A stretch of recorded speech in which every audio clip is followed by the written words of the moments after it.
The shocking reasons dating apps are killing romance. What happened to true love? In a world where romance has been reduced to swipes and likes, dating apps have murdered the magic and meaningfulness of relationships. Today, we dive deep into how these apps have turned passion into a fleeting game, and it's even worse than you think. Here's why dating apps have absolutely destroyed romance. Increased choice, leading to devaluation. Look, when you've got a never-ending buffet of potential matches, you're no longer focused on the person in front of you. It's the paradox of choice at its finest. Too many options, and suddenly you're treating people like they're disposable. Why commit when you could swipe your way to someone better? The results? Shallow connections that never go anywhere. Dating apps serve up an endless stream of profiles. The problem? Too much choices. You're always thinking, is there someone better? You're never satisfied with what's in front of you because, hey, another swipe could lead to the perfect match, right? Wrong. That mentality leads to shallow, fleeting connections. Imagine you're living in New York or LA. You open up Tinder with 10 minutes. You've swiped through 50 profiles. You match with a few people, but after each date, you feel there's no spark. Instead of reflecting on whether it's worth pursuing, you're back on the app, swiping through more profiles, thinking, could I find someone better? This cycle never ends, and meaningful connections slip through your fingers. The paradox of choice kicks in, and you're left with nothing but fleeting encounters. A Stanford study even found that people who meet through apps struggle more with long-term commitments. The abundance of choice fuels FOMO, making it harder to focus on your one person. While you're swiping away, you're actually devaluing every potential connection you could have. Number 2, superficial interactions. Dating apps are a fast food version of romance. Swipe right, swipe left, boom. You've reduced people to a profile picture and a 10-word bio. No time to understand someone's personality, values, or interests. You're making instant decisions based on looks alone, and when the conversations fizzle, you're back on the app, treating the next person the exact same way. Real deep, right? Forget it. Dating apps are like fast food for your love life. Quick, convenient, and ultimately empty and bad for your health.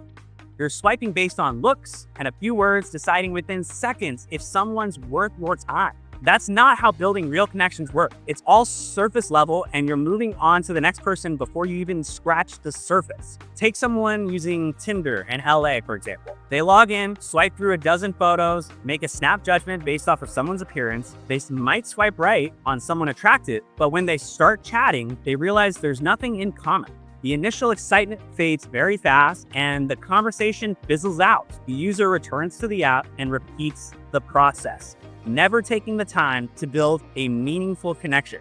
Meanwhile, they might swipe left on someone who could have been the perfect fit for them if they had actually taken the time to read more than just a photo. A study by Personality and Social Psychology Bulletin showed that speed swiping actually leads to people feeling less satisfied with their dating experiences. Why?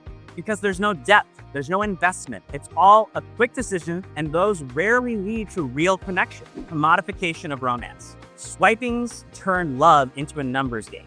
You're racking up likes, matches, and messages, trying to win the dating app game. It's about boosting your stats, not finding real connection. This constant pursuit of validation turned romance into a competition, stripping away the emotional depth that real love needs to thrive. Dating apps have turned romance into a transaction.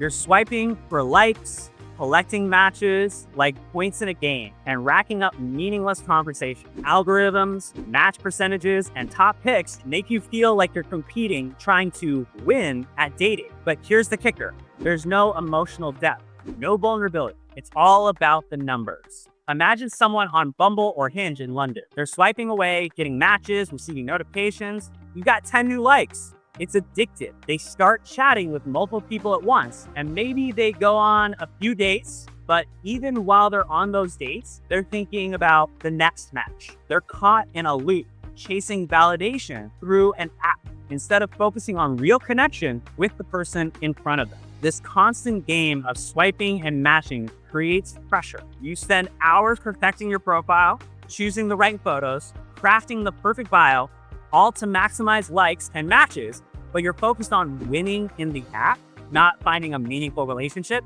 that kind of defeats the purpose. Research from computers and human behaviors show that users feel stressed by the pressure to maintain high engagement on these apps. Instead of deep, meaningful relationships, they're left chasing validation in a gamified world of dating. In contrast, traditional romance, the slow, organic development of connection, thrives in environments without this constant pressure. The absence of constant notifications and swiping lets you focus on one person, building a real emotional depth. Dating apps strip that away, leaving you with only a hollow transactional experience. But here's the thing, not all of this is lost. Yeah, dating apps may have changed the game, but they haven't completely wiped out real connection. If you're smart about how you use them, the trick is to rise above the endless swipes and superficial judgments, and to start using the platforms with intention. Set your standards, be clear about what you're looking for, and avoid falling into the traps of mindless swiping. While dating apps may offer endless choices, it's up to you to sift through the noise and find the real deal. Think of apps as a tool, not the whole game. The connections,